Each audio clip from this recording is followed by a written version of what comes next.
पहले पानी को तरसा, फिर पाक की आतंकी नसें काटी गई, फिर पाक की हिमाकत का बारूदी जवाब दिया गया। धमाकों में पाक के एयरबेस के परखच्चे उड़ाए गए। पाकिस्तान ने सीज फायर के लिए रहम वाली भीख मांगी, तब पाकिस्तान को रहम दी गई।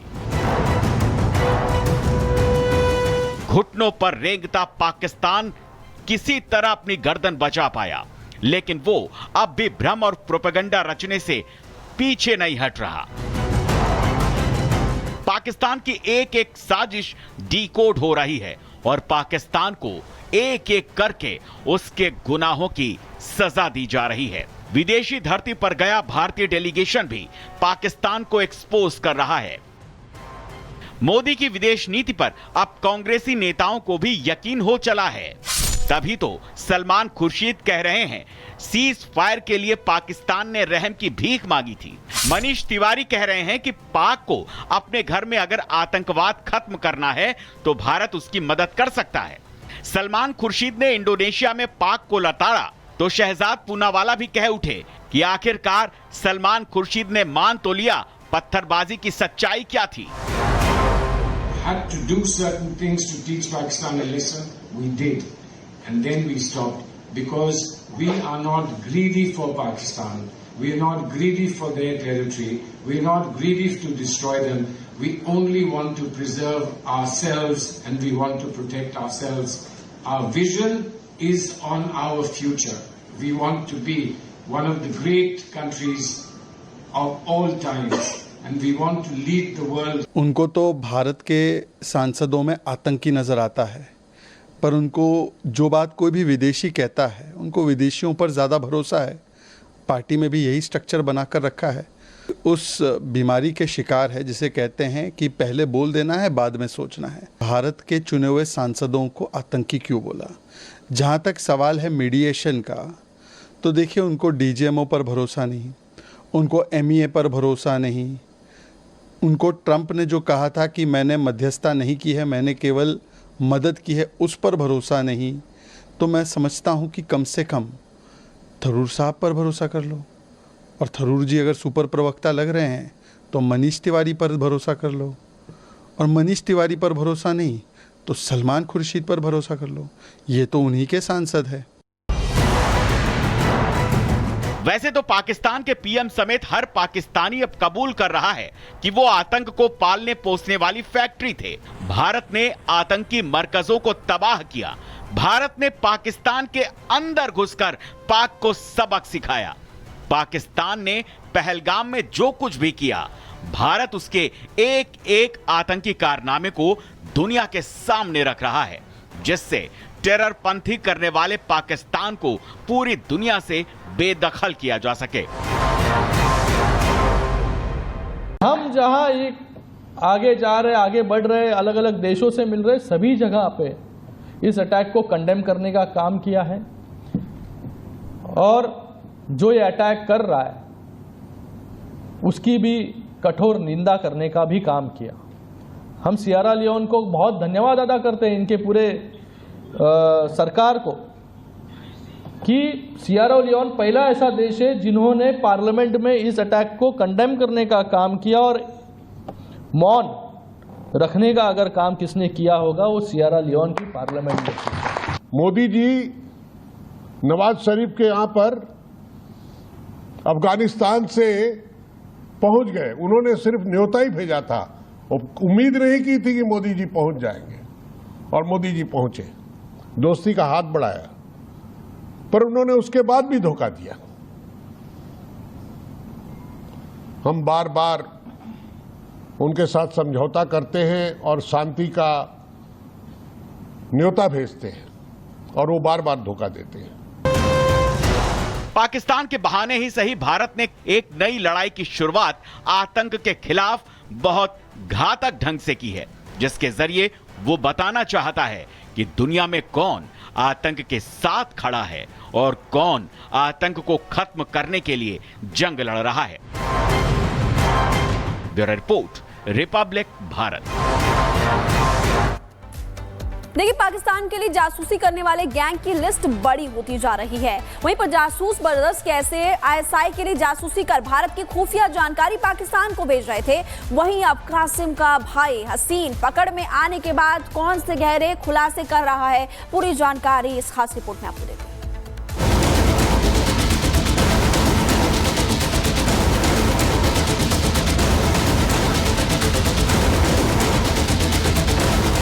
देश से गद्दारी करने वालों की लिस्ट में 2 नए नाम जुड़ गए हैं। हसीन और कासिम स्पाई, नापाक साजिश से जुड़े दोनों भाई। गद्दारों को देश के कोने कोने से ढूंढकर निकालने में खुफिया एजेंसियां जुटी हैं। इसी लिस्ट में एक है कासिम, जिसे दिल्ली पुलिस ने गिरफ्तार किया था।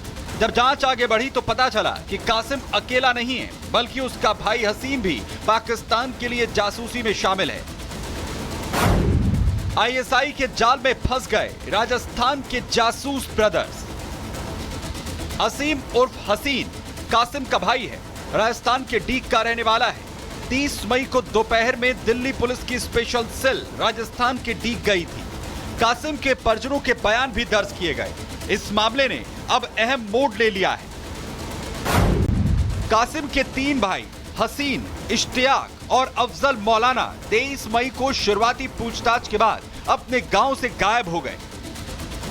पूछताछ में कासिम ने अपने भाई हसीन की पाकिस्तान कनेक्शन की पोल खोली थी, जिसके बाद एजेंसियों ने हसीन को गिरफ्तार कर लिया। हसीन से पूछताछ में कई चौंकाने वाले खुलासे हुए, जिसे सुन एजेंसियों के कान खड़े हो गए। आरोपी हसीन लगभग 15 साल पहले पाकिस्तान गया था, जहां उसके कुछ रिश्तेदार रहते हैं। वो पिछले लगभग 4 से 5 सालों से आईएसआई अधिकारियों के संपर्क में है। अगस्त 2024 में उसने पाकिस्तान में कासिम के जरिए सिम कार्ड भेजा था, जिनमें से एक सिम उसके नाम पर जारी हुआ था, जिसे पाक एजेंट्स इस्तेमाल करते थे। पूछताछ में उसने खुलासा किया कि वो सेना की संवेदनशील जगहों की तस्वीरें पाक एजेंट्स को भेजता था और इसके बदले उसे रुपए मिलते थे।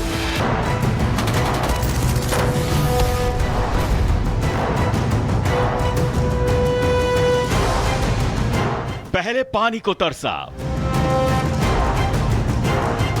फिर पाक की आतंकी नसें काटी गई, फिर पाक की हिमाकत का बारूदी जवाब दिया गया। धमाकों में पाक के एयरबेस के परखच्चे उड़ाए गए। पाकिस्तान ने सीज फायर के लिए रहम वाली भीख मांगी, तब पाकिस्तान को रहम दी गई। घुटनों पर रेंगता पाकिस्तान किसी तरह अपनी गर्दन बचा पाया, लेकिन वो अब भी भ्रम और प्रोपेगेंडा रचने से पीछे नहीं हट रहा।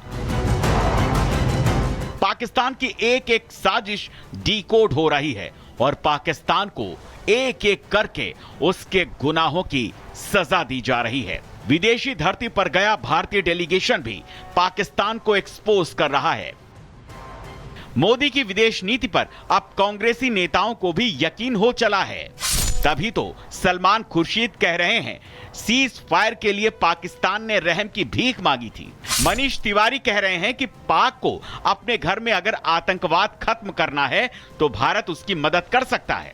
सलमान खुर्शीद ने इंडोनेशिया में पाक को लताड़ा तो शहजाद पूनावाला भी कह उठे कि आखिरकार सलमान खुर्शीद ने मान तो लिया, पत्थरबाजी की सच्चाई क्या थी।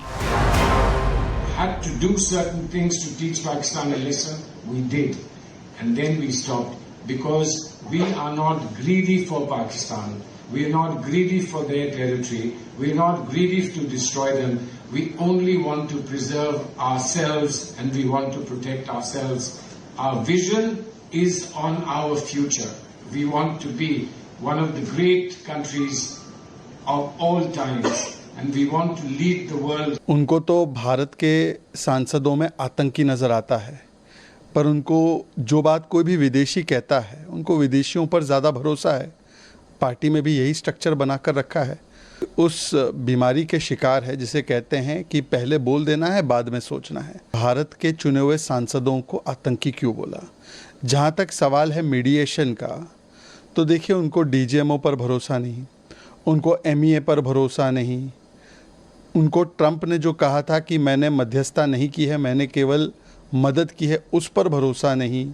तो मैं समझता हूँ कि कम से कम थरूर साहब पर भरोसा कर लो, और थरूर जी अगर सुपर प्रवक्ता लग रहे हैं तो मनीष तिवारी पर भरोसा कर लो, और मनीष तिवारी पर भरोसा नहीं तो सलमान खुर्शीद पर भरोसा कर लो, ये तो उन्हीं के सांसद है। वैसे तो पाकिस्तान के पीएम समेत हर पाकिस्तानी अब कबूल कर रहा है कि वो आतंक को पालने पोसने वाली फैक्ट्री थे।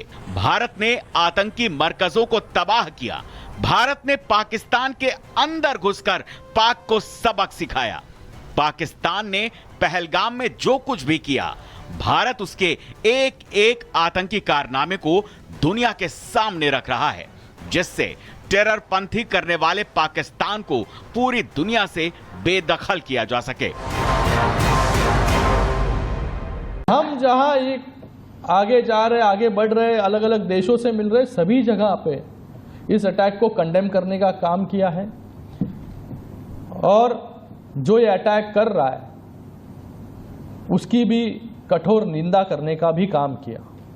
हम सियरा लियोन को बहुत धन्यवाद अदा करते हैं, इनके पूरे सरकार को, कि सियरा लियोन पहला ऐसा देश है जिन्होंने पार्लियामेंट में इस अटैक को कंडेम करने का काम किया, और मौन रखने का अगर काम किसने किया होगा वो सियरा लियोन की पार्लियामेंट में थी। मोदी जी नवाज शरीफ के यहाँ पर अफगानिस्तान से पहुंच गए, उन्होंने सिर्फ न्योता ही भेजा था, उम्मीद नहीं की थी कि मोदी जी पहुंच जाएंगे, और मोदी जी पहुंचे, दोस्ती का हाथ बढ़ाया, पर उन्होंने उसके बाद भी धोखा दिया। हम बार बार उनके साथ समझौता करते हैं और शांति का न्योता भेजते हैं, और वो बार बार धोखा देते हैं। पाकिस्तान के बहाने ही सही, भारत ने एक नई लड़ाई की शुरुआत आतंक के खिलाफ बहुत घातक ढंग से की है, जिसके जरिए वो बताना चाहता है कि दुनिया में कौन आतंक के साथ खड़ा है और कौन आतंक को खत्म करने के लिए जंग लड़ रहा है। Bureau report, Republic Bharat. देखिए, पाकिस्तान के लिए जासूसी करने वाले गैंग की लिस्ट बड़ी होती जा रही है। वहीं पर जासूस ब्रदर्स कैसे आईएसआई के लिए जासूसी कर भारत की खुफिया जानकारी पाकिस्तान को भेज रहे थे, वहीं अब कासिम का भाई हसीन पकड़ में आने के बाद कौन से गहरे खुलासे कर रहा है, पूरी जानकारी इस खास रिपोर्ट में आपको देंगे।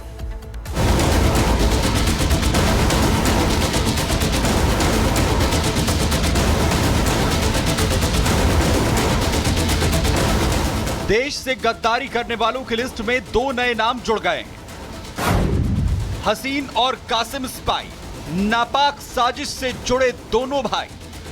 गद्दारों को देश के कोने कोने से ढूंढकर निकालने में खुफिया एजेंसियां जुटी हैं। इसी लिस्ट में एक है कासिम, जिसे दिल्ली पुलिस ने गिरफ्तार किया था।